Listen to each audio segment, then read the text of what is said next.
যা। তো গাইস, আমরা এখন সকালবেলা কাজে রওনা দিছি। এখন বাজে সকাল 8:40। তো আমরা কাজে যাইতে আছি। ভাই আমরা গরিব মানুষ, আমাদের ভালো ফোন নাই, সময় নাই যে আমরা ভালো ভিডিও করব, কন্টেন্ট তৈরি করব। সারাদিন কাজ করি, সময় একটু রাত্রে পাই, এই জন্য ভালো ভিডিও বানাতে পারি না। তো যে ভিডিও বানাই এ দিয়া ভিউ হয় না, ফলোয়ার্স হয় না, কোনো ইনকাম আসে না। তো আপনারা একটা ভিডিও দেখে উপরে ঠেলা দেন, লাইক দেন না, কমেন্ট বলে করেন না। কি করবো ভাই, আমরা গরিব মানুষ, আমাদের তো ভালো ফোন নাই, ভালো কন্টেন্ট তৈরি করতে পারি না।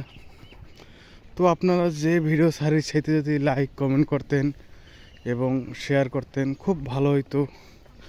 তাহলে আমরা আমাদের এইটা পেজটা একটু খারাইতে, আমার পেজটা মনে করেন ডাউন হয়ে রয়েছে, কোনো ভিউ হয় না। তো সাথে থাকুন আপনারা আমার।